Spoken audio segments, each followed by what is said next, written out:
Pemirsa yang berbahagia, saat ini kita akan menyaksikan tausiah yang akan disampaikan oleh Ketua Umum PBNU, Kiai Haji Said Akil Siraj.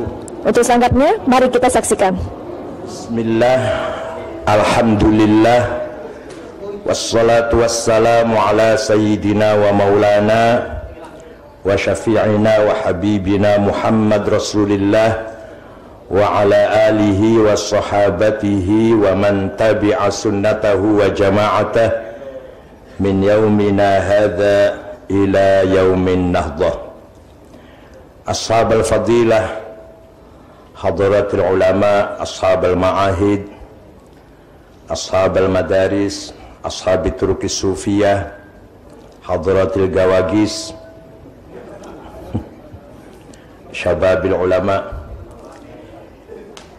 Yang saya hormati Ketua RMI Pusat Bapak Dr.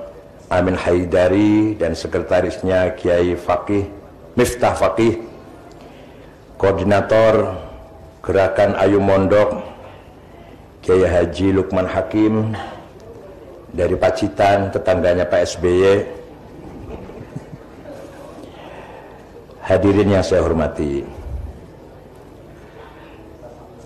saya atas nama pengurus besar Nahdlatul Ulama merasa bangga sekaligus terharu dengan gagasan dari bapak-bapak para Gus Gerakan Ayu Mondok, apalagi ditambah dengan semangat ingin mempertahankan pesantren sebagai lembaga yang imun, yang kebal dari virus atau bakteri apapun, merupakan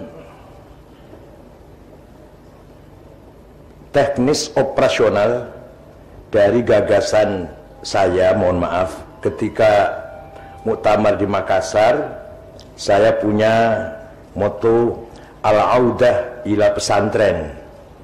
Nah, Gerakan Ayu Mondok ini merupakan action dari moto saya ketika di Makassar, kembali ke pesantren. Kembali ke pesantren merupakan inti substansi dari khitah Nahdlatul Ulama. Omong kosong kalau bicara khitah, kalau tidak kembali ke pesantren, kalau tidak kembali ke ruhul ma'had, ruh pesantren, spirit pesantren, karakter pesantren, akhlak pesantren, omong kosong. Kalau kita bicara khitah, NU khitah, kalau tidak betul-betul kembali ke pesantren. Bukan hanya secara fisik, itu pun penting. Maka PBNU selama ini selalu mengadakan rapat-rapatnya di pesantren. Pleno pertama di Krapyak, pleno kedua di Wonosobo, munas yang pertama di Kempek, pesantren saya, dan munas yang kedua di PBNU. Nanti ada munas yang ketiga. Luar biasa PBNU sekarang, 3 kali munas. Biasanya cuma 1 kali, ini 3 kali nih. Pokoknya luar biasa lah. Bidu'aikum. Nah, jadi inti daripada khitah adalah kembali ke pesantren, kembali pada nilai-nilai pesantren, akhlak pesantren, budaya pesantren. Kemudian hari ini kita launching Gerakan Ayu Mondok, merupakan action dari Al-Audah ila pesantren. Kita hidup di era liberal, liberalisasi informasi luar biasa. Di Saudi beberapa online website di di-cut. Tidak mudah di Saudi ingin mengakses media sosial. Di Turki YouTube dilarang, di portal di Turki. Di kita, Masya Allah, dari ekstrim kanan sampai ekstrim kiri, websitenya silahkan. Terbuka sekali negara kita ini. Dari ilmiah, ekonomi, politik, budaya, festival-festival, apapun aktivitas manusia di dunia ini bisa kita akses, termasuk prostitusi. Sampai ada yang tarifnya 200 juta. Saya tidak kaget 200 jutanya, tapi yang pertanyaannya, bedanya apa tuh sing karo? Kira-kira bedanya apa ya? Yang sampai 200 juta itu apa bedanya kira-kira?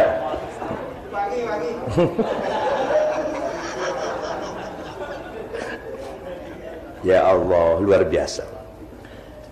Kalau dulu di awal-awal prolog berdirinya Nahdlatul Ulama, lahir Wahabi di Jazirah Arabia, Wahabinya jauh di Jazirah Arabia, di Najd, di Riyadh. Sekarang Wahabinya di depan kita, di depan mata kita, di sekitar kita. Wahabinya sekarang. Jadi tantangannya sesungguhnya kita ini lebih berat daripada ketika zaman Mbah Hasyim Asy'ari, dari ketika zaman NU dulu. Wahabinya sekarang di sebelah kita. Itu yang namanya apa? Website yang radikal 22 yang diusulkan oleh BNPT kepada Kementerian Kominfo supaya dilarang. Itu semua radikal semua itu. Marhamah, Al-Jihad, Al-Insan, Al-Wisol, macam-macam lah. Ada yang dari kota Tasikmalaya. Mana orang Tasiknya mana ini? Ada yang dari kota Tasikmalaya itu satu itu. Kalau tidak, maka gambaran, kesan di dunia nanti Islam di Indonesia adalah Islam radikal, Islam ekstrim, Islam tekstual. Padahal at-tamassuk bidhahirin nas dolalatun fid din. Berpegangan dengan lahirnya teks Quran hadis, lahirnya lo ya, itu sesat dalam agama. Jadi kesannya nanti kita ini orang sesat semua nanti. Hadirin yang saya hormati, itu liberalisasi informasi. Yang ekstrem kiri jangan sembarangan, jangan dianggap remeh. Di Jakarta ini sudah ada kelompok yang sedang berjuang agar disahkan kawin sejenis, laki-laki dan laki-laki, perempuan dengan perempuan. Ada kelompok yang sedang perjuangkan itu. LSM yang agennya dari sosialis, demokratis, liberal, dari Perancis. Itu ada yang sedang, paling bebas itu negara di Perancis. Di Perancis itu mencaci maki Nabi Muhammad, mencaci maki Yesus, mencaci maki Nabi Musa juga nggak apa-apa itu, nggak apa-apa. Malah Yesus itu dianggap anak zina. Hubungan di luar nikah antara Bunda Maria dengan Yusuf, si tukang kayu itu nggak apa-apa, biasa kalau di Perancis. Hanya yang marah kok cuma Islam itu loh, yang lain nggak pernah marah. Tapi udah Nabi Muhammad digambar karikatur kok marah orang Islam. Ini apa pancingan, apa betul-betul marah, nggak tahu. Ini ekstrem kiri yang ingin mengangkat tinggi-tinggi kebebasan individu manusia. Tentang agama itu masalah pribadi, jangan disosialisasikan, jangan didakwahkan. Agama itu urusan pribadi dengan Tuhan itu. Mau nyembah pohon pisang, mau nyembah Darmo Gando, Sabto Darmo, Gotoloco, Sambelun, Subud, Sunda Wiwitan, Kaharingan, Kapitayan, itu kebebasan individu. Jangan ada dakwah agama. Agama tidak boleh disosialisasikan, dimasyarakatkan, karena agama urusan pribadi. Ini ada yang begini ini. Di NU tidak ada, di NU. Kalau di NU itu bukan liberal kok. Paling-paling kenakalan, kegenitan intelektual gitu aja. Gak sampai liberal seperti itu, yang enggak. Beberapa teman NU itu cuma genit dalam menafsiri Quran, dalam memahami hadis gitu aja. Yang tidak mengikuti rambu-rambunya Ahlus Sunnah wal Jamaah, itu kan biasalah kegenitan intelektual. Tapi kalau yang ini, yang konsepnya dari betul-betul dari liberal barat, ini sangat berat atau tantangan yang serius harus kita hadapi. Nah, semuanya ini membutuhkan kita bertahan, mempertahankan nilai-nilai kita dengan tetap memegang jalan prinsip tawassut. Setiap pengurus NU, ranting, MWC, cabang, wilayah, PB selalu ngomong tawassut terus. Baru nggak ngerti tawassut itu apa, itu belum tentu ngerti lah. Tawassut itu apa? Pokoknya setiap ada sambutan pengurus NU ranting ya tetap tawassut. Padahal kadang-kadang kalau baca doa roh isyuranya kebalik-balik malah. Azillatan 'alal mu'minina 'izzatan 'alal kafirin. Ngono ya, hadirinya kok heran amin wis. Ya Ghani ya Hamid ya Mubdi ya Mu'id aghnina biharamikan halalik. Amin pokoknya. Bila rezeki yang haram-haram untuk kita semua. Yang kedua, nanti kita akan kembali bicara tawassut. Yang kedua, liberalisasi investasi. Negara paling terbuka kita ini. Pintu dibuka lebar-lebar, siapapun dari manapun untuk invest di Indonesia. Bagus itu, bisa membuka lapangan kerja luar biasa. Tapi ada negatifnya. Kedatangan mereka ini pasti ada dampak perubahan yang sangat radikal tentang pola pikir, budaya, orientasi. Pasti akan ada perubahan, kecil atau besar, ringan atau berat. Pasti ada pengaruh pemikiran, budaya, cara berpikir dari yang si pembawa modal di Indonesia kita ini. Itu liberalisasi investasi. Di negara luar, di negara Arab, di negara Islam yang lain tidak seliberal kita dalam membuka pintu investasi ini. Nah, yang terakhir sudah barang tentu akibat dari liberalisasi investasi, liberalisasi informasi, terjadi di kita ini liberalisasi ideologi, liberalisasi budaya, liberalisasi pola pikir, yang itu merupakan PR yang paling berat untuk kita semua.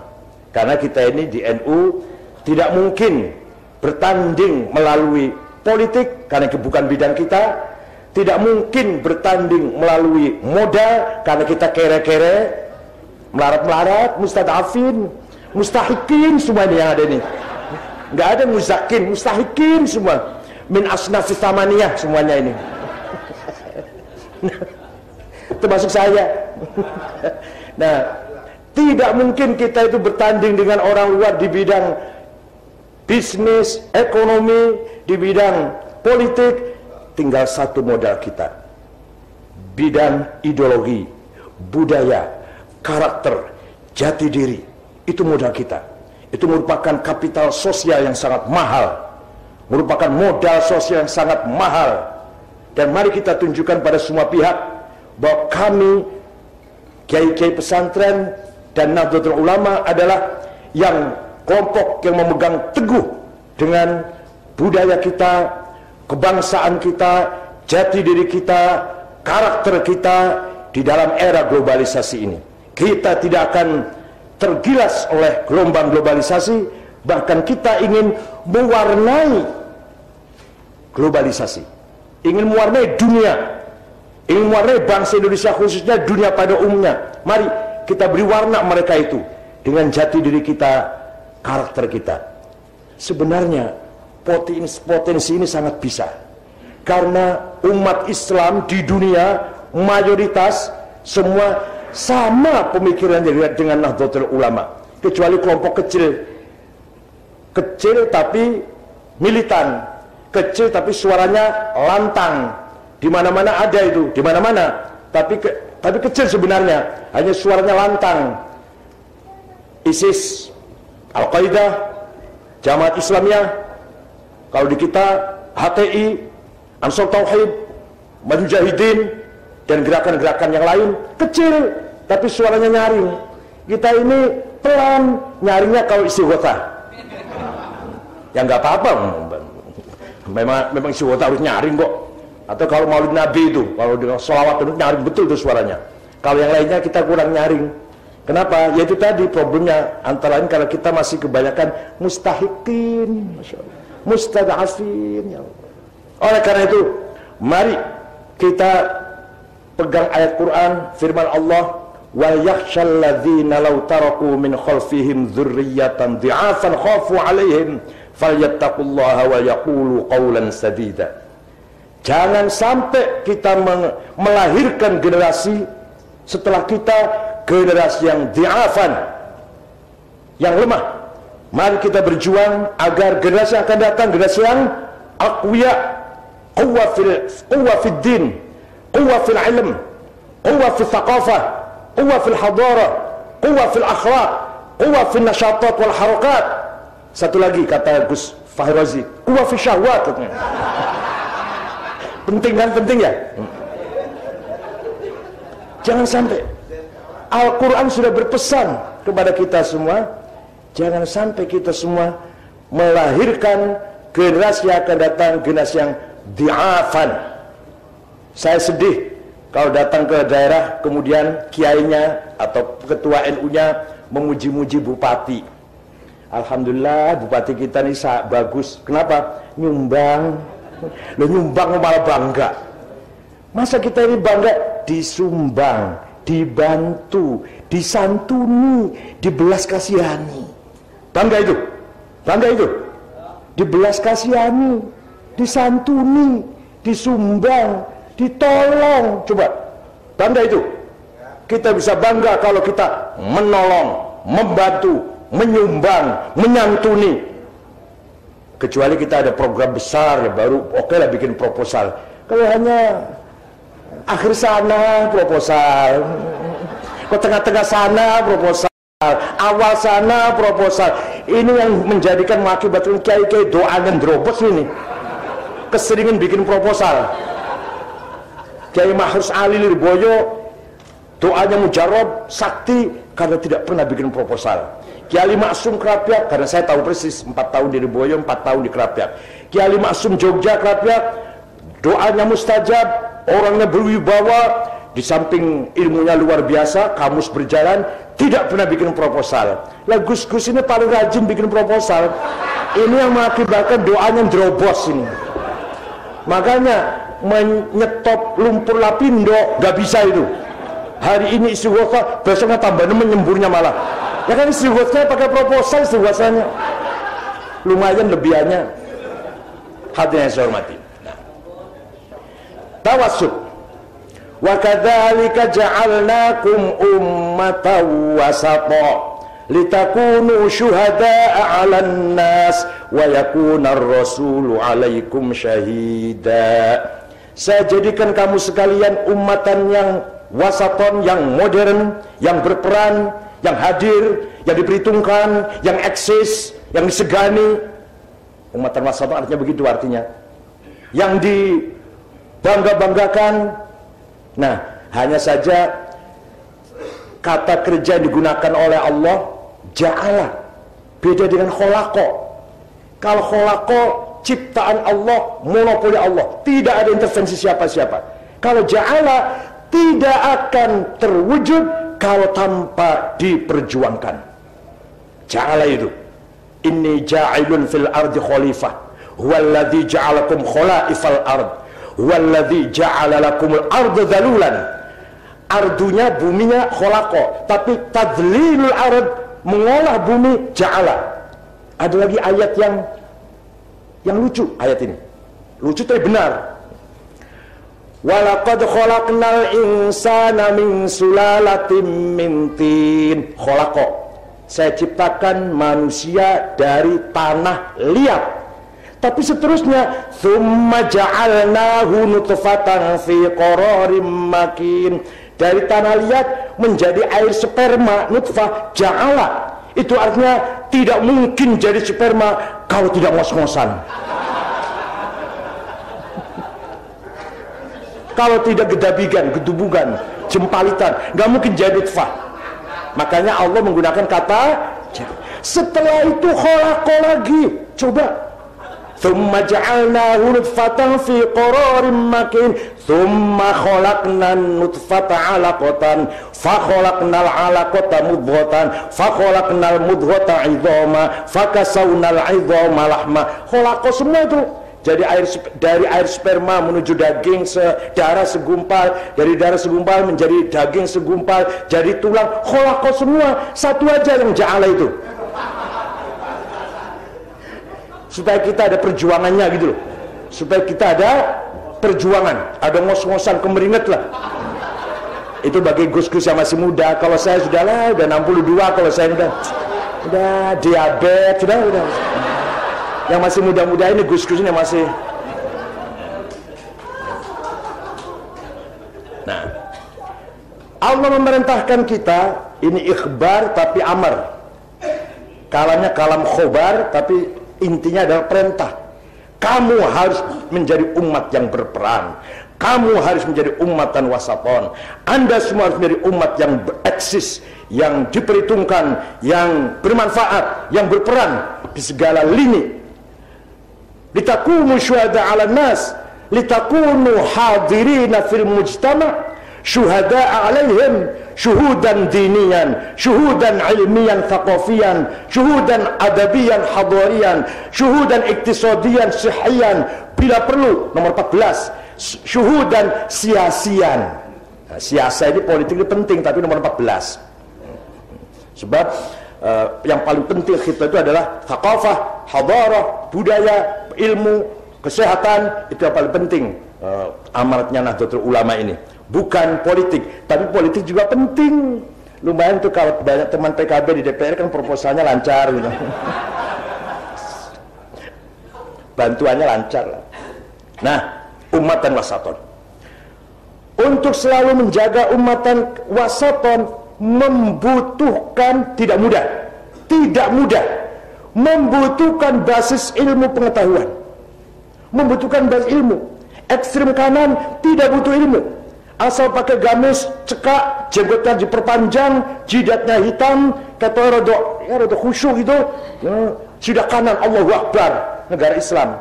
Ekstrem kiri gampang, gabung aja dengan yang bebas-bebas itu. Sholat nggak wajib, barang siapa menyuruh orang sholat melanggar HAM. Coba kalau misalkan sedang ada pertandingan sepak bola, pas adzan asar, wasitnya pengumuman, saudara-saudara, kita teruskan apa kita istirahat sholat dulu? Kira-kira mayoritas jawabnya gimana?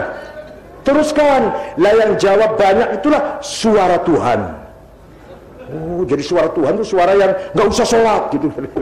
Itu suara Tuhan, kan suara terbanyak. Ini cara berpikir yang liberal. Nah, tidak usah pinter. Mau jadi liberal nggak usah pinter, mau jadi Allahu Akbar ekstrem kanan nggak usah berilmu. Tapi yang namanya menjaga tawassut, sikap moderat, membutuhkan kecerdasan, membutuhkan kepiawaian. Apa itu?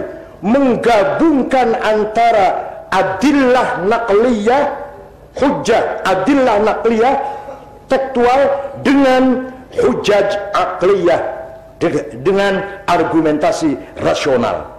Naqliyah saja ekstrim, aqliyah saja liberal.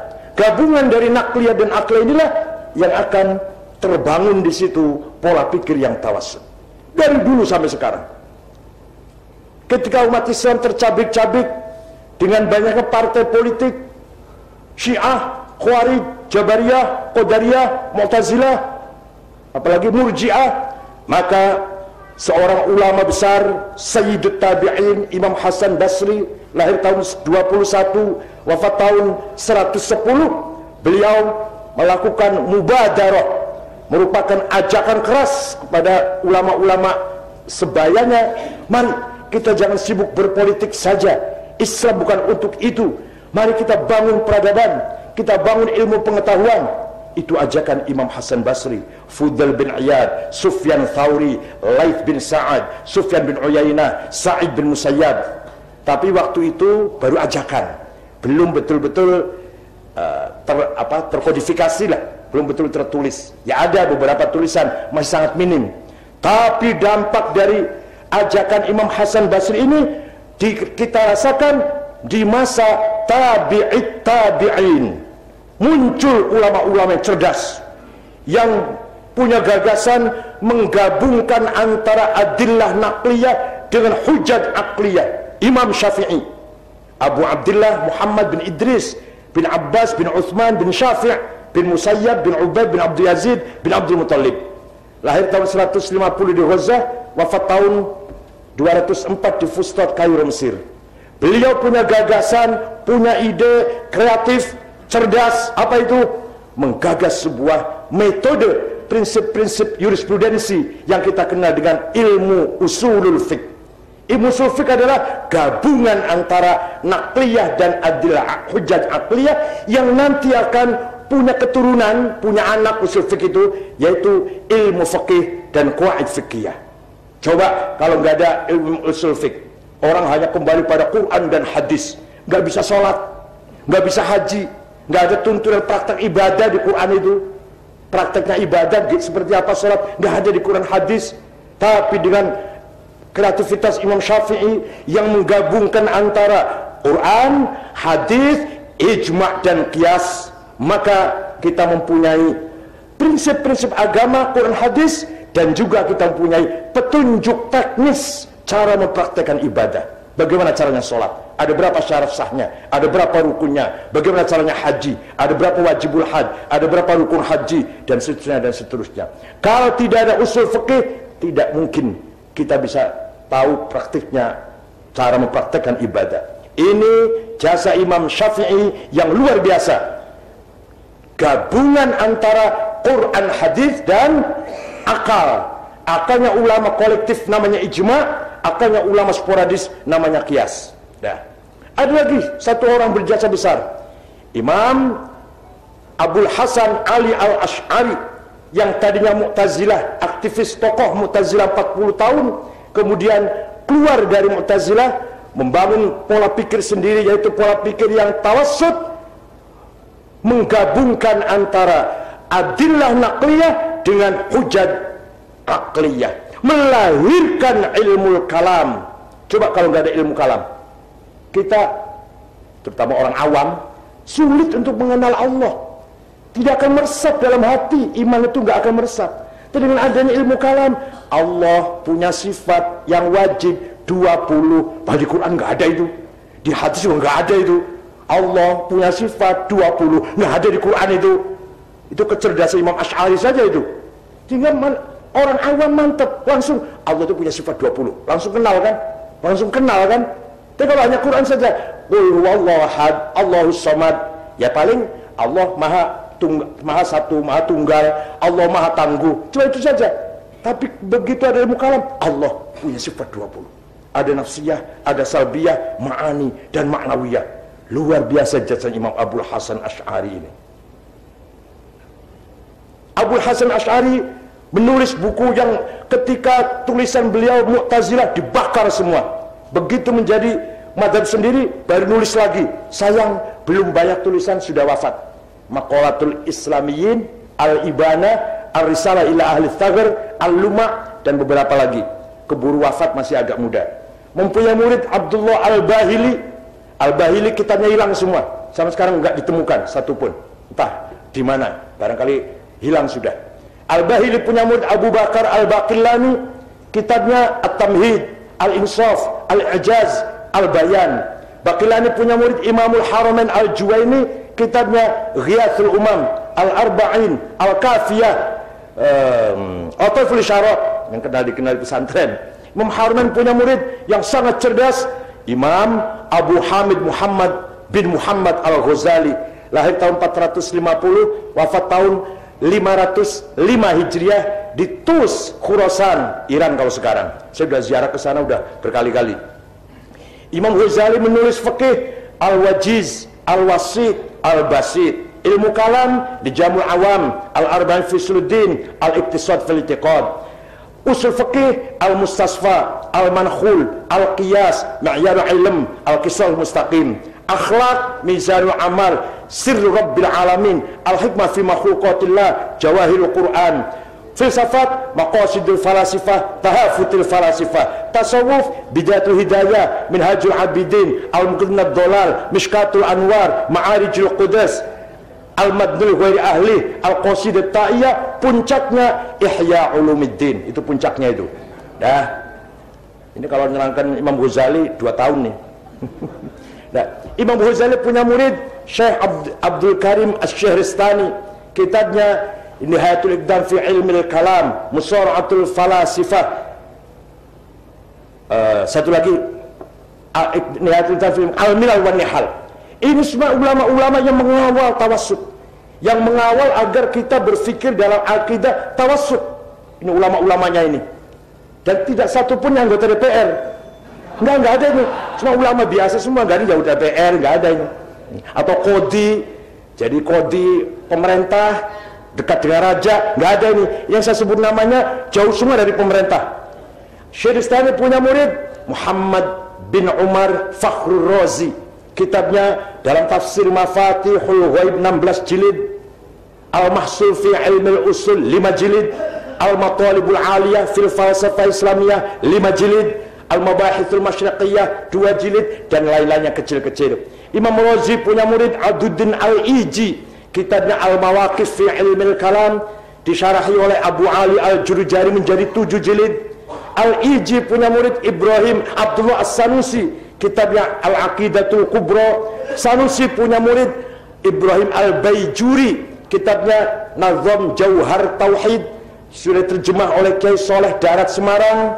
Baijuri punya murid Ahmad Dasuki, kitabnya Ummul Barahin.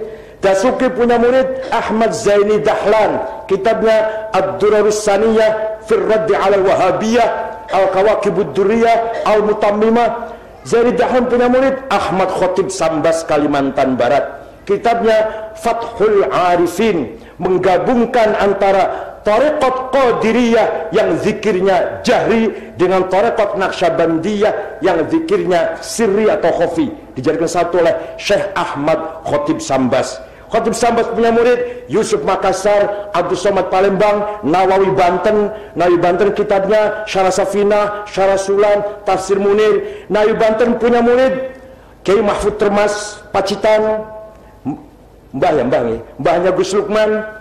Itu Kiai Mahfud Termas, kitabnya Manhaj Dawin Nadhar dan lain-lain. Khalil Bangkalan, Arsyad Banjarmasin Martapura, karangannya Sabilul Muhtadin.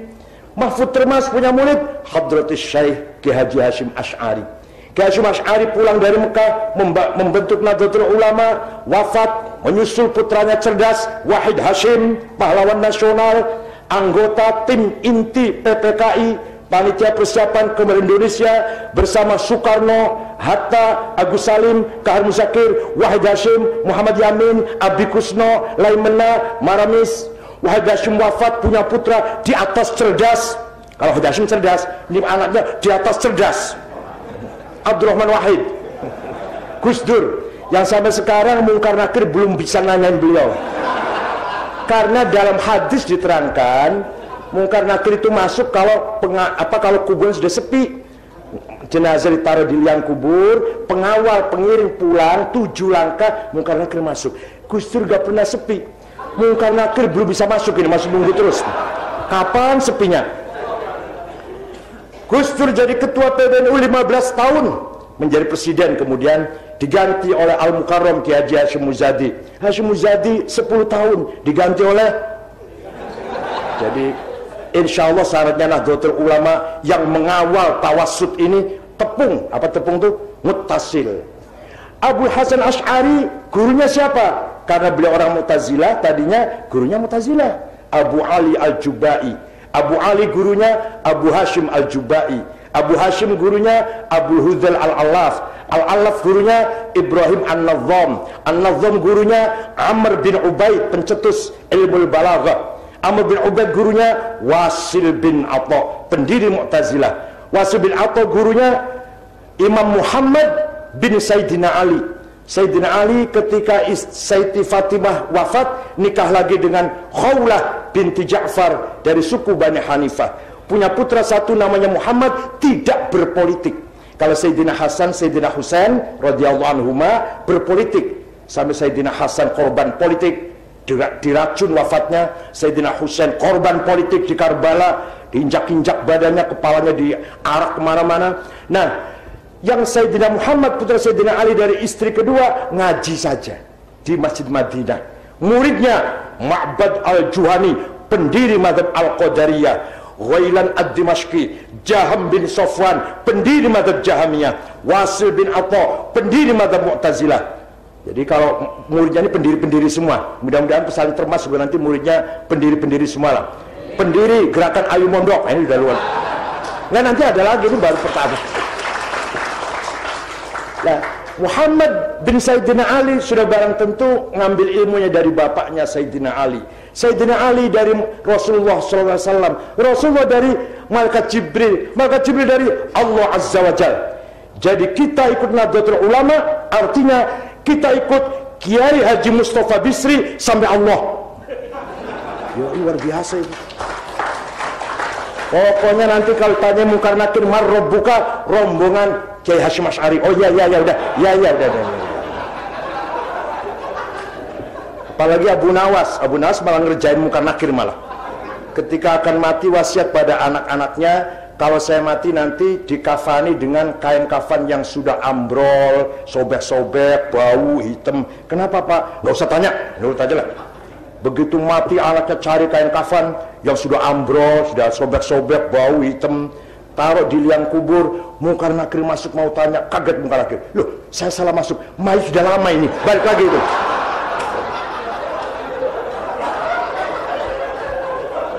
Jadi tawassut ini perlu basis ilmu pengetahuan. Itu ulama yang saya sebutkan tadi, ulama-ulama besar, ulama-ulama bukan ulama abal-abal, bukan ulama, semua adalah ulama bahar semuanya yang mengawal tawassut. Kalau kita tidak menyiapkan ulama yang seperti ini, tidak mungkin kita bisa mengawal tawassut. Tidak mungkin. Kalau kita nggak akan lahir seperti Imam Rozi, Baqillani, seperti Imam Haramain, apalagi seperti Imam Ghazali. Ya minimal kita membaca kitabnya Ghazali, kita baca kitabnya Haramain, kita baca kitabnya Baqillani, baru seperti itu. Imam Syafi'i, gurunya siapa itu? Imam Syafi'i gurunya Imam Malik bin Anas. Malik bin Anas wafat tahun 179. Malik bin Anas gurunya Imam Rabi'atul Ra'i. Rabi'atul Ra'i gurunya Imam Kharijah. Imam Kharijah putra sahabat Zaid bin Thabit. Zaid bin Thabit ya murid Rasulullah. Jadi kita ikut Imam Syafi'i sama dengan ikut Rasulullah SAW. Ini perlu dikawal juga. Fikih, usul fikih, syariah perlu dikawal agar tawassut terus menerus. Akidah, teologi perlu dikawal. Dengan apa pengawalannya? Dengan ilmu-ilmu yang dikaji di pesantren. Tidak mungkin kalau hanya di Stain, tidak mungkin. Stain. Karena bodohnya kadang sarjana semangat. Mari kita kembali ke Quran dan hadis. Tidak usah ikut Syafi'i. Ngomongnya Syafi'i aja, jadi kira pantarnya apa? Syafi'i, tidak usah ikut Syafi'i. Mari kita ke Quran dan hadis, sudah cukup. Sini saya tanya. Hadis yang ente banggakan, yang ente unggulkan, hadisnya siapa? Imam Bukhari, paling sahih. Udah, kita cukup dengan Quran dan hadis Bukhari, gak usah tahu Syafi'i. Saya setuju hadis yang paling unggul hadis Imam Bukhari, saya setuju. Tapi ente tahu tidak, Imam Bukhari itu muridnya Syafi'i, goblok. Imam Bukhari itu muridnya Imam Syafi'i. Imam Syafi'i wafat tahun 204, Imam Bukhari wafat tahun 256. Syafi'iyul madhab. Imam Bukhari yang hadisnya sahih, yang hafal hadis 600.000, kemudian disaring menjadi 4.000 yang sahih, taklid kepada Imam Syafi'i. Ente SAG Stain. Ya Allah.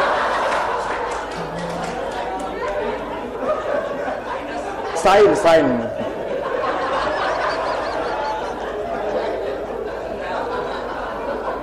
Ya sudah, kalau gitu hadisnya Tirmidzi, misalnya nggak tahunya nih. Ini karena dia nggak tahu Imam Bukhari muridnya Imam Syafi'i, saya nggak tahunya pindah. Kalau hadisnya Tirmidzi, kita pegang. Tirmidzi itu Mas Tad, muridnya Imam Ishaq bin Rahaweh. Ishaq bin Rahaweh muridnya Imam Syafi'i. Ya udah Haji Abu Dawud. Abu Dawud itu mas, muridnya Imam Ali bin Hasan. Ali bin Hasan muridnya Syafi'i, goblok. Kalau dilayani podo goblok aja. Jadi kita yakin nahnu ashabul haq. Kita berada di jalan yang benar. Nahnu ashabu kalimatil haq, ashabu sautil haq, ahlul haq, kita semua. NU. Yang sama dengan NU banyak. Syarikat Islam, PUI, Matlai Anwar, Al-Ittihad, apalagi Perti, sama dengan NU. Jadi yang sama dengan NU cara berpikir banyak, tapi yang lebih baik dari NU tidak ada. Yang sama banyak, yang lebih baik tidak ada. Walaupun paling benar NU adalah paling. Jadi itu di bidang tawassut, di bidang agama, syariatan wa aqidatan. Ada lagi yang berjasa besar, yaitu Imam Ghazali. Sebelum Imam Ghazali, antara sufi dengan fuqaha tukaran terus, sampai korbannya Al-Hallaj, Abdul Mughith, Husain ibn Mansur ibn Mahma dieksekusi, digantung, dipotong kepalanya tahun 309 di masa Khalifah Al-Muqtadir Billah atas vonis yang dijatuhkan oleh Hakim Ibnu Dawud Al-Zahiri. Kalau Qadhi Syafi'i, Syekh Ibnu Syuraid gak mau, tapi kalau Dawud Zahiri memutuskan Halad harus dihukum mati. Ya Allah, sufi dengan fuqaha bertengkar terus. Imam Ghazali mengharmoniskan antara syariat dan hakikat. Kata Imam Ghazali, kalau ada orang sholat, wudunya sempurna, pakainya gamis putih, minyaknya misik, nggak mau yang alkohol, nggak mau yang misik gitulah, yang kalau bau saya bisa batuk gitu. Kemudian harganya 5.010 gram. Ibrahim bin Awad bin Ibrahim Al-Badri yang akunya Abu Bakar Al-Baghdadi, yang di Indonesia, yang merekrut di Indonesia namanya Salim bin Mubarak At-Tamimi, Arab gendeng dari Malang itu. Gak usah heran, yang membunuh Sayyidina Ali Abdullah bin Muljam At-Tamimi, pendiri mazhab Wahabi Muhammad bin Abdul Wahab At-Tamimi. ISIS di Indonesia Salim bin Mubarak At-Tamimi. Hati-hati Tamimi. Enggak semua sih ini. Kebetulan saja At-Tamimi semua ini, tapi enggak semua Tamimi yang enggak. Dah. Ki Hashim Asy'ari selalu pesan pada putranya Kiai Wahid Hashim, antara Islam dan nasionalisme jangan dipertentangkan. Suriah sudah 4 tahun konflik, 200.000 lebih yang mati sudah. Semuanya sama Islam, sama-sama ahli sunnah. Ada Syiahnya juga sih, tapi yang penting sama-sama ahli sunnah, sama-sama Islam, sama-sama asli Suriah. Perang saudara 4 tahun, yang mati berapa ribu. Ulamanya besar sekali. Syekh Wahbah Zuhaili, pengarang tafsir Al-Munir 17 jilid, pengarang Al-Fiqhul Islami wa Adillatu 8 jilid, Usul Fiqih 2 jilid, gak bisa berbuat apa-apa. Tapi Suriah MWCNU, walaupun tadi kalau doa kebalik-balik, Masya Allah, apalagi Kebumen, Cilacap, alhamdulillah ngalamin. Kalau bagi saya Kiai Sangit ngakil, Al-Sunnah wal Jamaah sallallahu alaihi wasallam, syafaat Rasulullah, innallaha wasi'un ngalim. Itu kiainya itu, bukan orang awam, kiainya. Coba aja ketemu Purwokerto, Cilacap, Gombong, Purbalingga, Banjarnegara, tapi kiai yang makhluknya kurang benar itu mampu memberikan pengarahan kepada masyarakat. Apa di Indonesia nggak ada konflik? Ada. Tapi kalau konflik di kita bisa kita lokalisir dan tidak bisa berlarut-larut. Sampang, NU dan Syiah, bakar-bakar rumah sampai. Hanya di situ saja. Kecamatan apa itu? Kecamatan apa, Gus? Kombenar. Itu hanya di situ saja. Ke kecamatan lain saja enggak. Merembet kecamatan lain saja tidak, apalagi kabupaten lain. Di situ saja. Dan bisa diredakan cepat oleh kiai-kiai. Puger, Jember, sekali lagi NU dan Syiah. Yang mati orang NU 1, rupanya lupa nggak pakai akik anti baca rupanya.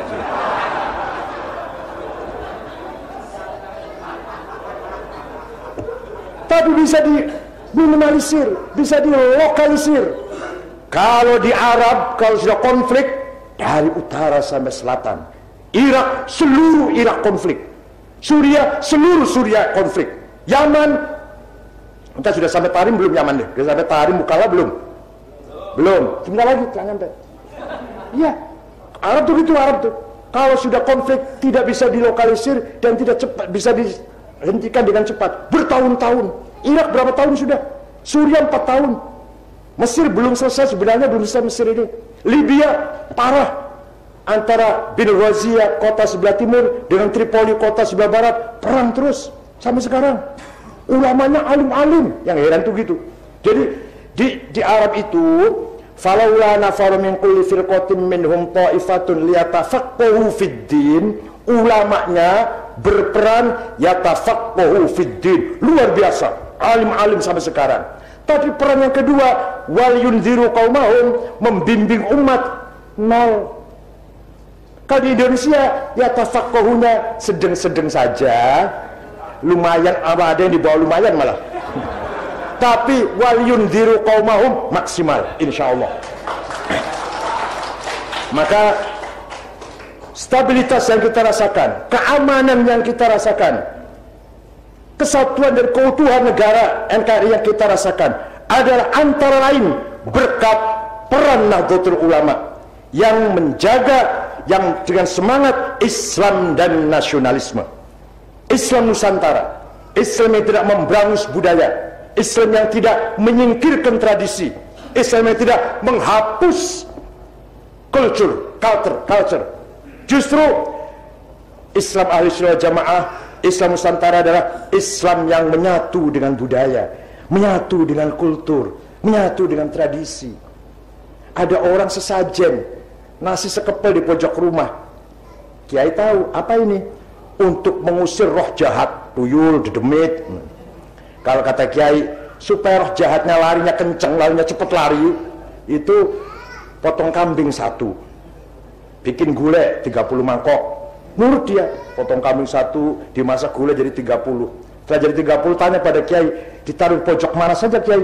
Bukan ditaruh di pojok, panggil tetangga, fuqara masakin, anak yatim, berdoa, minta pada Tuhan supaya kamu selamat, anakmu selamat, istrimu selamat, hartamu selamat, jabatanmu selamat. Namanya selamatan, bukan sesajen. Oh kiai, Masya Allah, ini Islam Nusantara ini.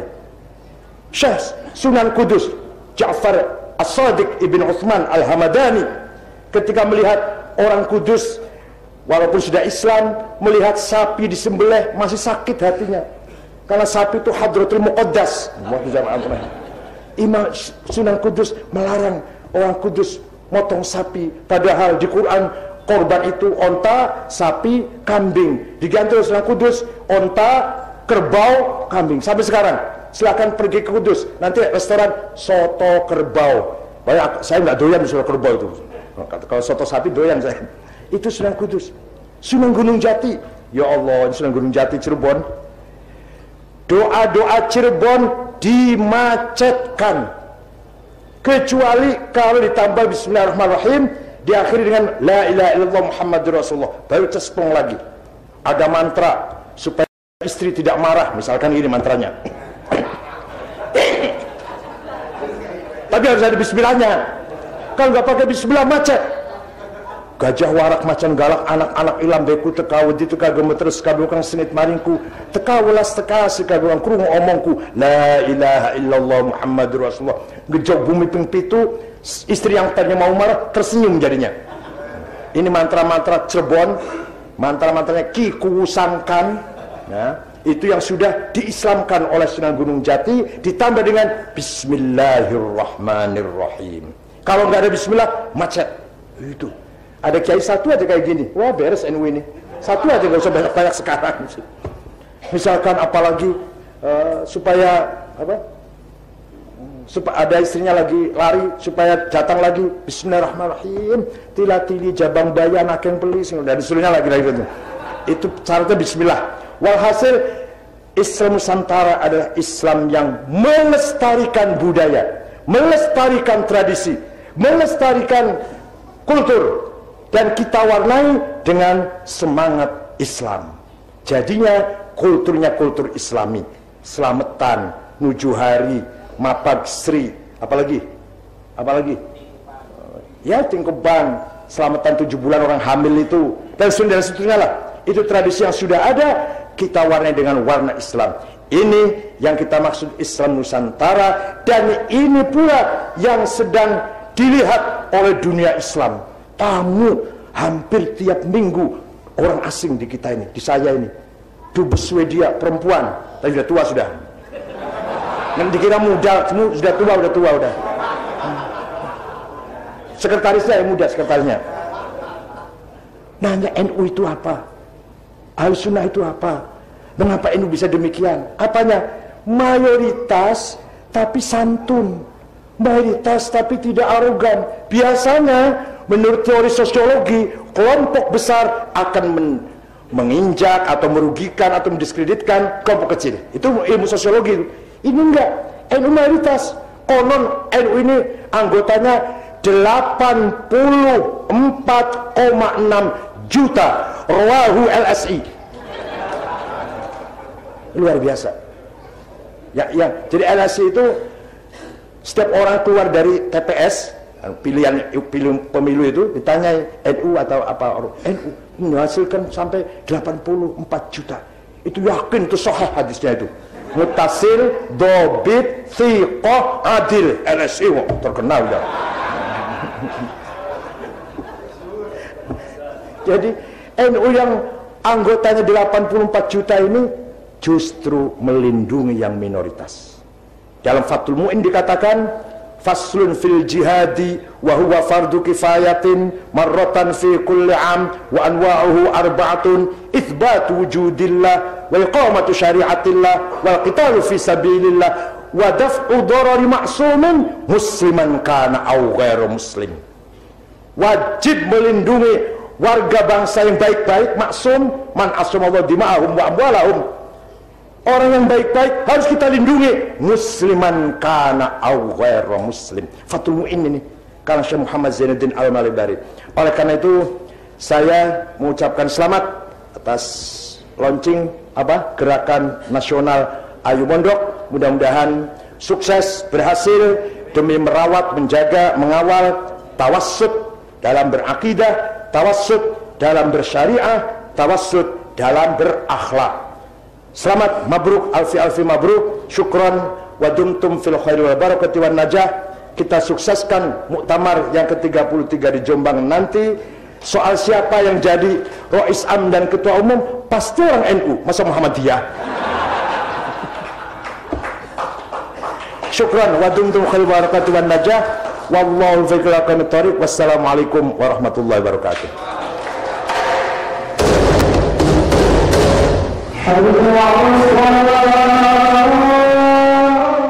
Pondok pesantren sebagai sebuah lembaga pendidikan merupakan model yang lahir dari budaya dan tradisi Nusantara.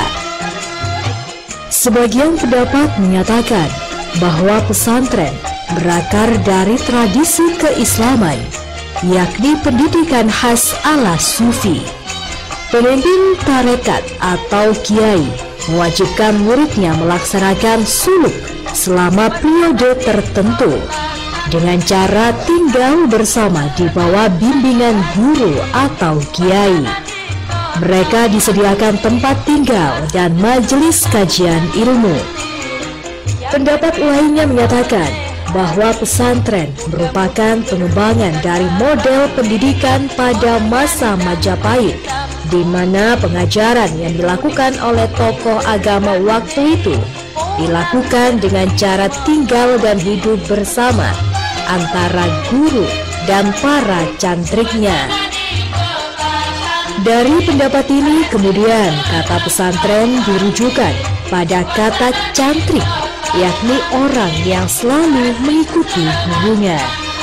Bahwasannya pondok pesantren ini adalah budaya dan warisan para leluhur kita, warisan para leluhur Nusantara. Dengan demikian, pesantren tidak hanya identik dengan keislaman, melainkan juga mengandung makna keaslian Indonesia. Dalam perjalanannya, pesantren memiliki peran yang signifikan dalam kesejarahan bangsa Indonesia. Demikian pula bahwa sistem pendidikan ala pesantren telah membuktikan dirinya mampu memberi kontribusi besar bagi masyarakat. Memasuki era globalisasi yang sudah demikian kuat, pengaruh nilai, budaya, dan teknologi dari berbagai belahan dunia akan langsung berpengaruh terhadap pola perilaku masyarakat. Menyadari akan realitas demikian, maka beberapa aktivis pesantren secara bersama-sama mendeklarasikan gerakan Ayo Mondok. Prinsip dasar kami ingin pesantren ini menjadi sebuah lembaga pendidikan yang unggulan. Kita akan menjadikan gerakan ini sebagai komitmen kita. Nah, kita tahu bahwa pesantren selama ini sudah begitu banyak jasanya terhadap negara, dan melalui Ayo Mondok ini kita ingin agar pesantren betul-betul menjadi pilihan utama, bukan pilihan terakhir. Gerakan Ayo Mondok ini bertujuan mengenalkan pendidikan pesantren pada masyarakat luas, kelas menengah, kaum muda, dan masyarakat kota. Tujuan yang berikutnya adalah memberikan informasi yang utuh dan mudah tentang profil, kurikulum, dan layanan pendidikan pesantren. Terakhir adalah menyediakan data dan sistem informasi manajemen dan layanan pendaftaran program pendidikan pesantren. Dengan gerakan ini, pesantren ikut pula memberikan kontribusi mengatasi penyakit sosial di kalangan anak muda dan pelajar, serta tentunya pembenahan mental dan akhlak generasi muda Indonesia masa depan. Para kiai, para pengasuh semuanya untuk menggerakkan gerakan nasional Ayo Mondok ini. Allahumma salli wa sallim ala Sayyidina Muhammadin wa ala ali Sayyidina Muhammad.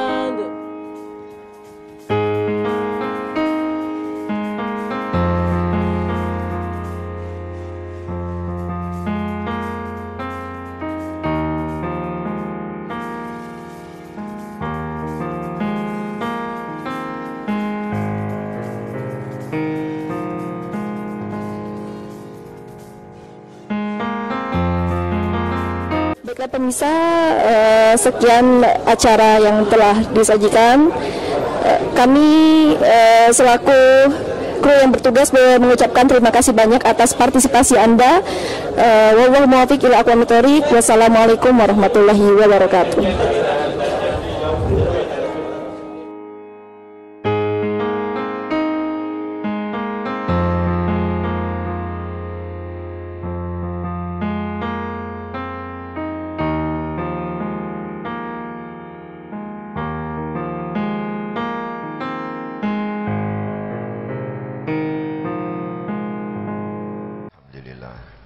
Saya diperintah untuk memberi tausiah, tapi saya tidak memberi tausiah. Insya Allah kita ini saling mengingatkan, bukan saya lebih pandai dari yang lain.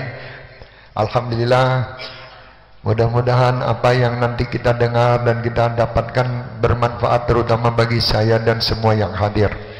Alhamdulillah, tadi Bapak Bupati Purwakarta telah menyampaikan bahwa malam hari ini ada hubungan antara bumi dengan langit. Memang sewaktu makhluk-makhluk di langit cemburu dengan makhluk di dunia, makhluk di langit itu mengatakan, ya Allah, kenapa manusia di dunia ini mendapatkan keistimewaan yang mana Nabi Muhammad selama 63 tahun berada di bumi. Nabi Muhammad selama sekian tahun berada di bumi. Kami makhluk yang di langit ini dapat bagian apa? Alangkah nikmatnya manusia-manusia itu. Mereka bisa berjumpa, menatap wajah Nabi Muhammad. Mereka bisa duduk bersama Nabi Muhammad. Kami yang di langit ini dapat apa ya Allah? Kami rindu dengan Rasulullah. Kami ingin diinjak tempat-tempat kami oleh kaki bersih, kaki suci Nabi Muhammad sallallahu alaihi wasallam. Lalu Allah memerintahkan malaikat Jibril. Itu sebab musababnya Isra wal Mi'raj. Di antaranya menurut para ulama, perintah malaikat Jibril dengan kendaraan yang bernama Burak, dibawalah Rasulullah ke langit dalam tempo yang tidak lama, singkat. Bahkan dikatakan pulang pergi Rasulullah itu, tempat berbaring Rasulullah masih hangat di situ. Berarti waktu itu tidak terlalu lama, singkat, tetapi barokahnya yang luar biasa. Subhanalladzi asra bi'abdihi laylan minal masjidil aqsa alladzi barakna minal masjidil harami ilal masjidil aqsa.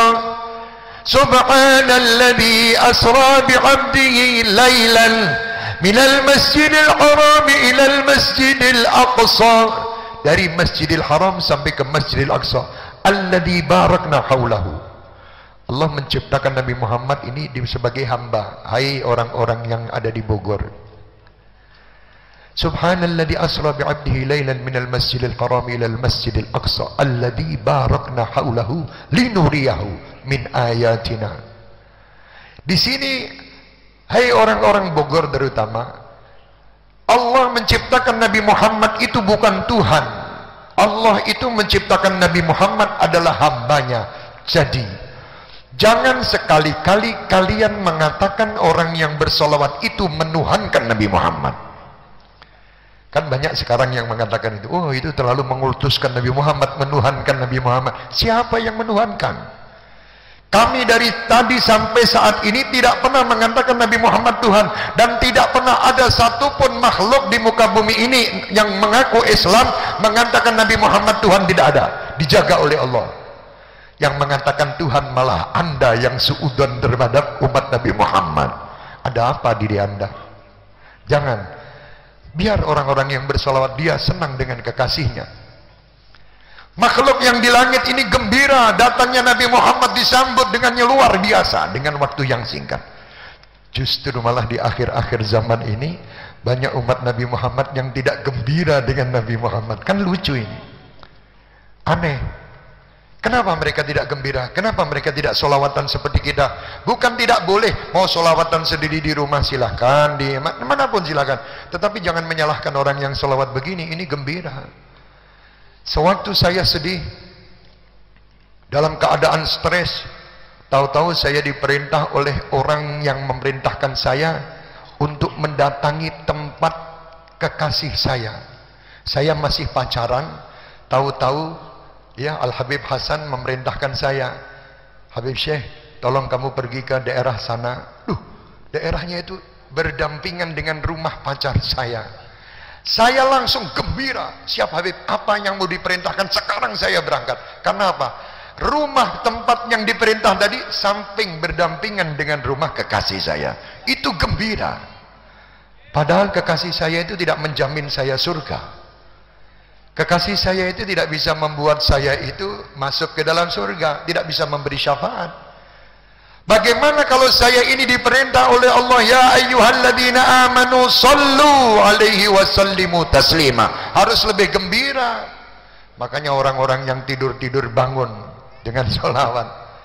Al-Imam Muhammad Al-Busiri waktu menulis burdah itu, dikarenakan diantaranya ada yang mengatakan di zaman itu masyarakat pada kacau, banyak kemaksiatan, banyak kejadian kedoliman di situ.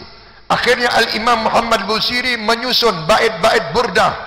Amin tadakuri jiranil bidi salami mazakta dam'an jara min muklatil bidami am habbatir rihu min tilqai kadimatil wa awmadal barku fil dalmai min ridami famali aynaika in kultak fufayamata wa mali galbika in kultastafik yahimi.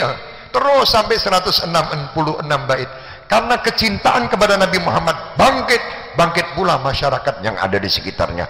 Hilang semua kezaliman, hilang semua kemaksiatan berkat kenikmatan yang ditimbulkan dari energi tadi yang dikatakan energi sholawat. Orang sekarang tidak mikir itu. Masya Allah, malam minggu kita dari malam sekian banyak orang, laki-laki, perempuan, pemuda-pemudi yang mestinya dia pacaran jadi sholawatan. Kan ini energi baik kan? Orang tidak mikir situ, diharamkan, disyirikkan. Na'udzubillah min dzalik, jangan. Kami kan kita orang Islam. Islam itu adalah orang yang paling baik. Islam adalah agama yang pertama Rasulullah sallallahu alaihi wasallam mengatakan bu'itsu liutammima makarimal akhlak. Pertama yang ditonjolkan Nabi Muhammad bukan yang lain kecuali akhlak, bukan solatnya, bukan akhlak dulu ditunjukkan. Kita ini sering menonjolkan solat kita, akhlaknya tidak ada. Kalau solatnya Masya Allah sampai kaku semua badannya. Allah Akbar. Gayanya kayak pemain silat. Ada apa? Boleh Anda solat yang baik, tetapi akhlak harus lebih baik. Jangan cuman solatnya aja kelihatan baik, badan di dalamnya tidak baik.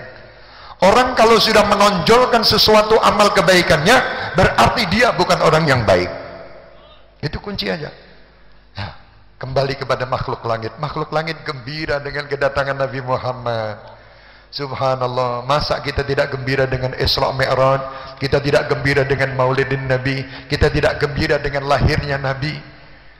Bahkan orang-orang ulama-ulama itu kalau kita tahu bagaimana kelahiran Nabi itu manfaatnya buat seluruh umat, niscaya seluruh kehidupan ini dan apa yang dia miliki dia hadiahkan untuk Nabi Muhammad. Karena tidak tahu, makanya kita ini diciptakan lupa, jadi bisa aja kita saat lupa kita ya urus istri kita, urus anak kita, tidak apa-apa.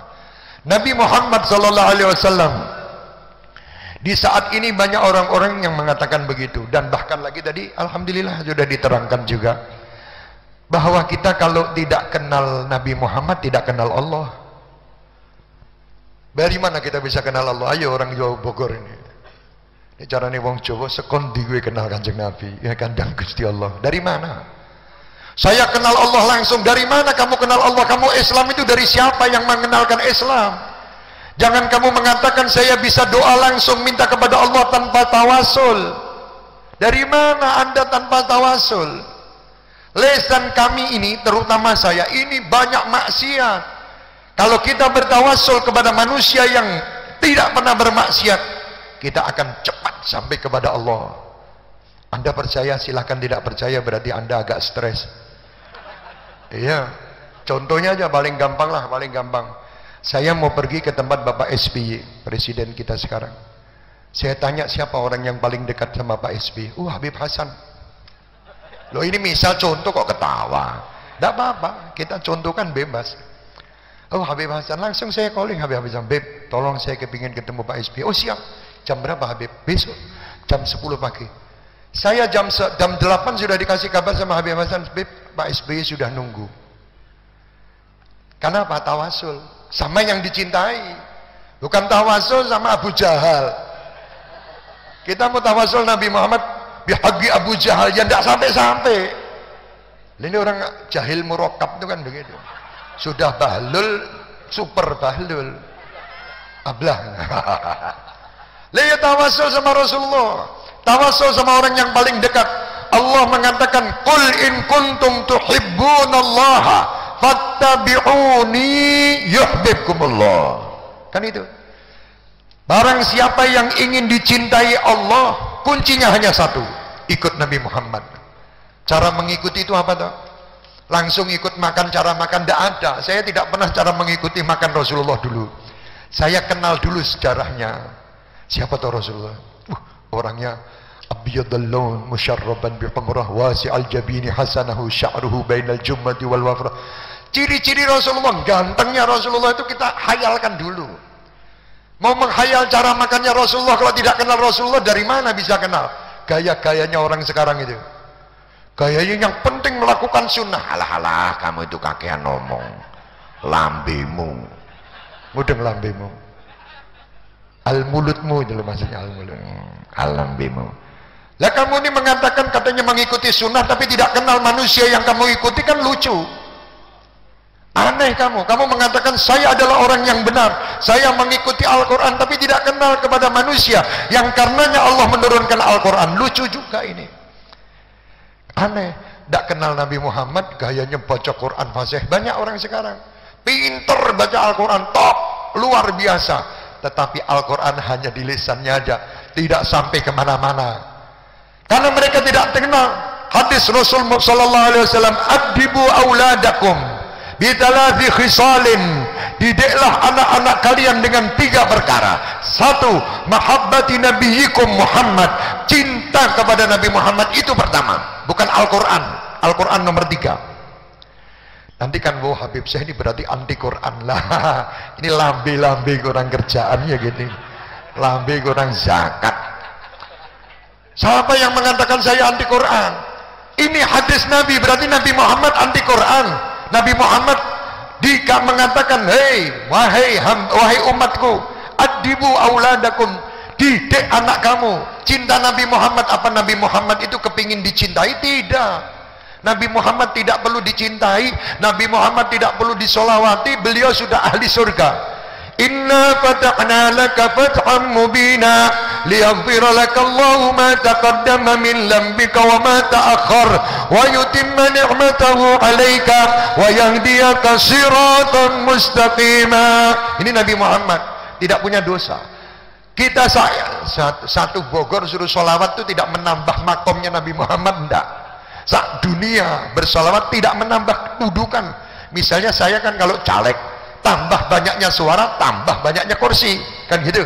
Kalau Rasulullah enggak, sudah pantok kursinya, tidak ada perlu tambah lagi sudah. Nah, buat apa kita solawat? Buat diri kita. Kita ini solawat, Rasulullah itu senang kalau kita selamat. Makanya Rasulullah mengatakan, wahai umatku, didik anak-anakmu untuk cinta kepadaku supaya mereka selamat, bukan akunya kepingin disanjung, tidak.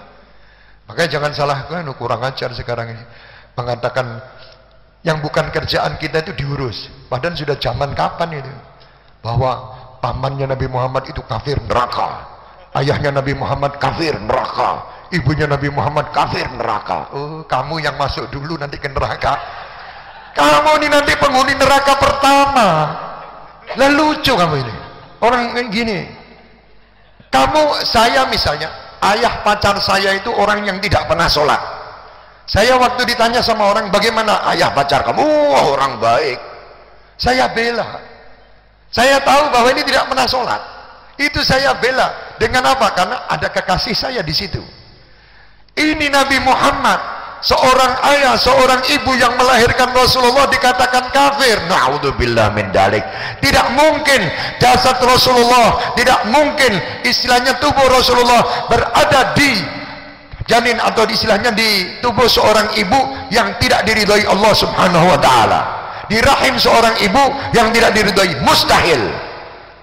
Mustahil. Ini manusia pilihan ditaruh di tempat-tempat pilihan. Tidak satupun dari nasab Rasulullah ada yang berbuat kemusyrikan, tidak pernah ada. Lah Anda tidak baca fikih, tidak baca hadis.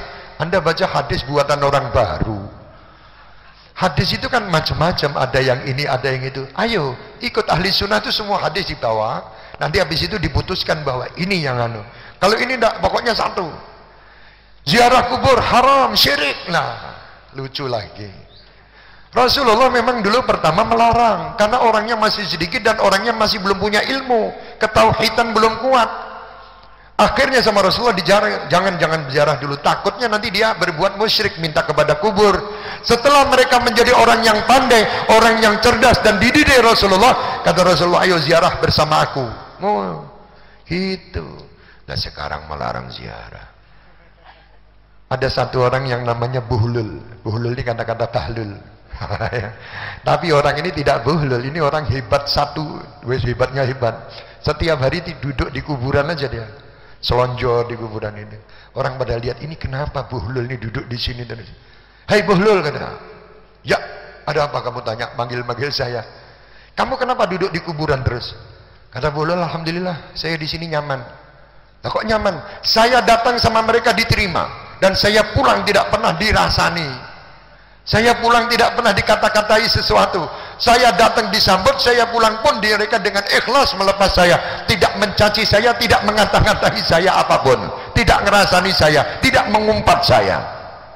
Beda kalau saya sama kamu. Datang, mau apa kamu? Loh, mau pulang dikatakan orang itu gendutnya, jenggotnya, ininya, macam-macam. Dirasani. Orang yang di dalam kubur ini tidak pernah ngerasani, katanya Bulul. Aman saya bersama mereka. Kalau ada orang di muka bumi yang datang menerima dan pulang tidak mengumpat saya akan datang. Tidak ada. Lah, kuburan itu juga tempat yang baik buat kita tafakur. Ingat mati. Kita misalnya ziarah sama wali. Apa kita minta sama wali, hei wali yang dikubur, tolong saya besok mau ujian ya, tolong ini pulpen saya ya saya taruh di sini ya, nanti supaya saya bisa nulis. Bukan gitu.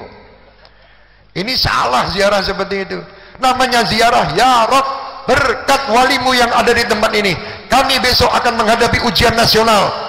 Adik-adik kita SMP akan menghadapi ujian nasional. Ya Allah, berkat walimu ini, berilah kemudahan bagi mereka agar mereka bisa lulus dengan nilai yang bagus. Boleh. Sebab saya pakai tawasulnya tadi sama SP tadi kan Habib Hasan cepat. Lah tawasulnya itu namanya tawasul itu pengantar. Mau langsung silahkan, mau tawasul silahkan, tidak apa-apa. Saya lebih suka tawasul. Wah, itu berarti Habib itu tidak minta sama Allah, minta sama manusia. Allah kakean ngomong. Lah kamu itu membeli mobil pun ya tawasul, kakean ngomong. Anda membeli mobil apa pergi ke Jepang dewe-dewe? Kan enggak. Pergi naik pesawat ke Jepang, pergi ke Toyota yang di Jepang. Wahai Bapak Mr. X, I want to buy this. Wah, orang bahasa Inggrisnya juga orang iso. Enggak bisa. Sampai sana ya enggak diterima. Kamu jangan ke sini. Kamu pergi ke dealer saya yang di Bogor sana. Suruh tawasul. Oh iya. Siapa yang punya dealer? Habib Hasan. Habib, saya mau beli Toyota yang modelnya ini Habib Hasan. Oh siap. Teleponkan mamanya. Insyaallah. Yes, besok datang. Cepat. Lah tawasul mau beli mobil Jepang, tawasulnya sama bapak yang macul. Petani yang bagian nandur jengkol. Pak, tolong Pak, saya mau beli mobil, mau tawasul sama bapak. Ya, belum gini dah. Ada apa ini? Mobil apa itu? Mobil itu apa itu? Kerupuk apa karak dia? Tidak paham. Ya tawasul kepada orang yang pas. Ya, jadi tawasul itu boleh. Insya Allah mudah-mudahan di Bogor tidak ada orang-orang yang model-model gitu. Tawasul, Allahumma inna nas'aluka bijahi nabiyyika. Nabi Muhammad pun mengajar tawasul. Al-Quran pun ada mengajar tawasul. Maryam itu waktu di mihrabnya itu ada makanan macam-macam. Nabi Allah Zakaria waktu itu lihat, dapat dari mana? Ya Allah, berkat Maryam ini berilah kepada saya keturunan. Tawasul itu. Minta langsung sama Allah, tidak pakai berkat-berkat. Ya wis ora apa-apa, lambemu wae sing kaya ngono. Nek saya tetap tawasul. Kenapa kau tawasul? Saya tidak mau sibuk, saya tidak mau ruwet. Saya tawasul naik mobil misalnya, saya tidak bisa naik mobil, terus tidak pakai tawasul sama supir. Duduk di mobil setelan grek, suruh jalan dewe. Ya tidak bisa. Tawasul itu pengantar. Itu loh. Lah nek cari pengantar pun juga nek cari supir ya supir yang rodok waras, jangan supir yang tidak waras, tidak tahu jalan. Supir yang nunggu gambar dari apa? GPS apa itu? GPS ya. Jadi lihat sih kanan kiri sampai tapi kesuwen. Kelamaan. Tapi kalau supirnya ahli sunnah wal jamaah, gue tidak usah pakai ini, jalan tikus tahu semua, sampai. Akhirnya yang belakang-belakang yang model ulama baru-baru ini tadi, yang model buka lembaran dulu satu lembar baca sih ngomong, satu lembar baca ngomong, ini bingung. Dia lihat ke kanan, oh ini ke kanan. Ternyata sampai juga Jakarta, loh Bapak kok sudah sampai duluan? Ya jelas, saya ahli sunnah wal jamaah, saya tawasul lah, kamu ndak ya jalan sendiri ya sila. Tetap juga di surga. Saya tidak mengatakan orang yang tidak mau tawasul neraka. Saya tidak mengatakan itu, tidak. Mudah-mudahan mereka kembali kepada yang benar dan ke surga. Tapi kalau orang yang sudah senang tawasul ini tidak usah pakai bingung cari tanah. Tahu-tahu diantar sama Rasulullah, ini surga, ini loh, masuk. Orang-orang ahli sunnah wal jamaah ya. Tadi salah satu di antaranya syairnya yang kita bawa, syair Gus Dur itu. Banyak orang yang pandai membaca Al-Quran, tetapi dia ini sok ngafirkan kepada sesama. Orang kafirnya sendiri tidak pernah digubris sama dia. Tidak pernah diurus. Yang diurus itu malah Islam yang ke masjid itu dikatakan kafir. Islam yang harus sholatnya itu misalnya kali ini kafir, syirik kafir. Jadi wiritannya tiap hari syirik kafir, syirik kafir, syirik kafir, syirik kafir, syirik kafir. Lah mbok jangan tuh ya. Mbok seneng kalau kita punya saudara masuk neraka. Kan enggak seneng. Al-Islam ini muslim satu dengan muslim lain itu kal jasadil wahid, bagaikan satu jasad. Jadi jangan sampai satu sama lain itu ada yang tangan tidak pernah ribut sama hidung. Hidung saya ini tidak pernah ngomel sama tangan. Tangan, kamu kurang ajar.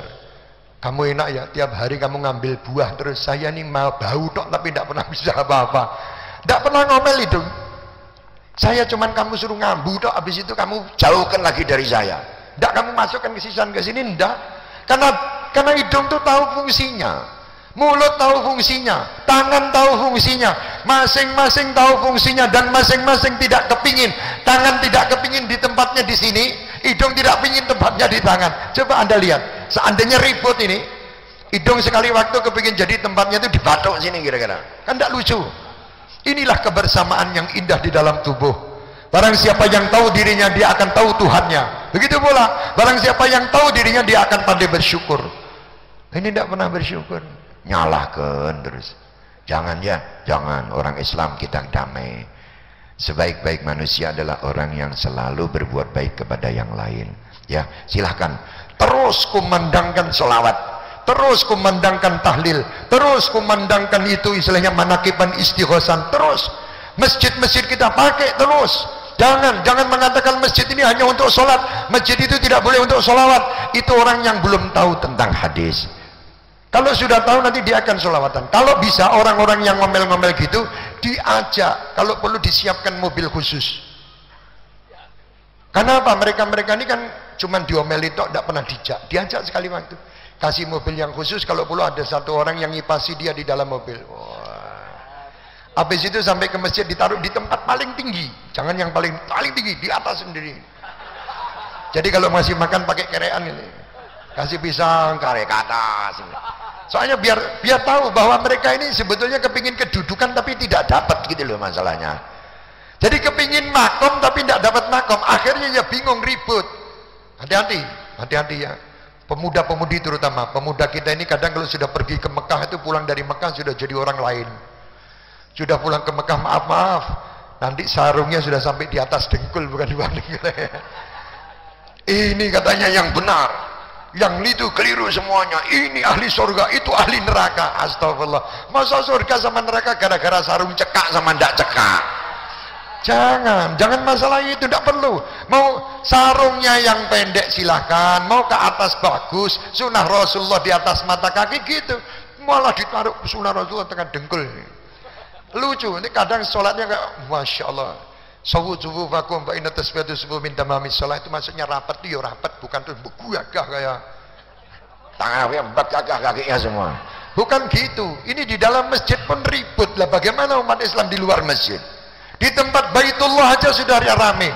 Ada lagi yang mengatakan, Rasulullah mengatakan kan panjangkanlah sujudmu, bukan tubuhnya yang dibiawak ke sujud glusur. Maksudnya waktu sujudnya yang panjang drun. Dikasih tahu kok angel mentah drun. Akhirnya padu gara-gara sujud dowo, tangannya begagah gini. Yang satu rumongso ini ganggu. Akhirnya ribut di masjid. Buat apa ribut? Mau sujudnya dowo silahkan, sujudnya pendek silahkan. Mau tahiyatnya tangannya gini-gini karepmu, orang ini yo karepmu, tidak apa-apa. Mau gini terus begegek yo kena. Mau begini ya boleh, mau gini ya tidak apa-apa, sudahlah. Kalau saya dulu waktu kecil saya gini-gini itu mainan jalangkung. Di mana kan gitu. Tapi tidak apa-apa, orang punya pendapat, orang punya pendapat boleh. Yang tidak boleh itu ributnya itu loh. Ini kan nanti mulai tuh selebaran ini. Di bulan Rejab ini, bulan Sya'ban nanti ada doa nisfu Sya'ban syirik. Itu tidak ada tuntunannya. Lah kamu itu tidak pernah dituntun, ya jadi tidak pernah punya tuntunan. Lah yang dituntun masa para kiai dulu itu keliru semua, yang benar kamu drun kamu nih ya aneh. Ya. Nanti selebaran di masjid itu, hati-hati yang punya masjid. Kalau ada dapat selebaran dari orang-orang seperti itu, terima. Jangan ditolak. karena mereka sudah fotokopi sekian banyak, kasihan dengan biayanya. Ambil.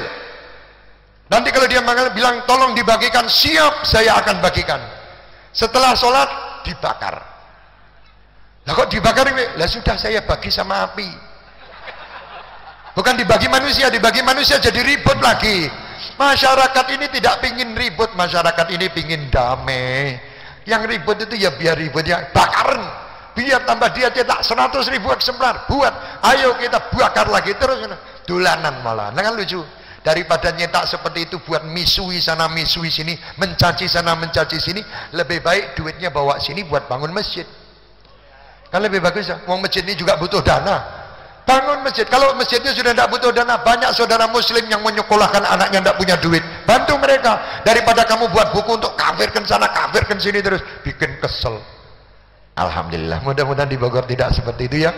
Insya Allah terus. Saya rasanya kepingin setiap hari ada di Bogor. Ya, supaya tidak macet. Pak Wali, Pak Wakil, Masya Allah. Senang saya, kepingin belajar bahasa Sunda sama beliau. Insya Allah. Ya, pesan saya cuma itu. Mari kita hidup rukun, hidup damai. Apalagi di perumahan seperti ini, damai rukun. Ada beda itu wajar. Tidak ada kesempurnaan. Sempurna itu tidak mungkin terjadi kecuali bentuk Nabi Muhammad SAW. Barang siapa yang mencari kesempurnaan, dia tidak akan mendapatkan keberhasilan. Dia selalu akan menghadapi kegagalan. Saya misalnya mencari istri yang sempurna, tidak mungkin dapat. Anda seorang wanita ingin mencari laki-laki sempurna, tidak mungkin dapat. Pasti ada kurangnya. Oleh karena itu, kurang kita ada lebih di tempat yang lain.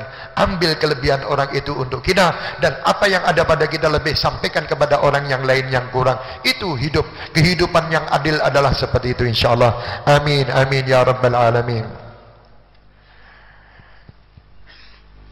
Ulang tahun Purwakarta Haji. Purwakarta ingin mengadakan acara. Lah, saya ini takut sama beliau ini, sama bupatinya, soalnya takut kalah makom.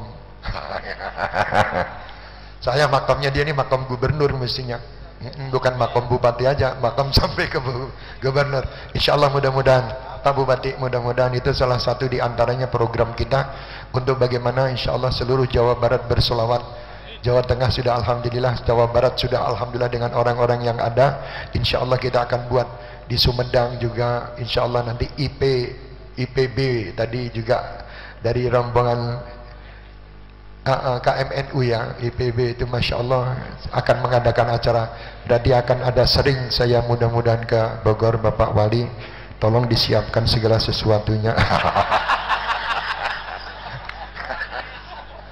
Ini apa baru cerita tawasul siap tuh. Lihat tawasul sama beliau kan nanti tawasul segala sesuatunya juga jalan. Ya, insya Allah tidak ada ingin apapun kita, yang ada adalah ingin kebersamaan seperti ini. Biar kita beda tetapi kita satu. Biar kita seakan ya Islam itu indahnya tuh begitu.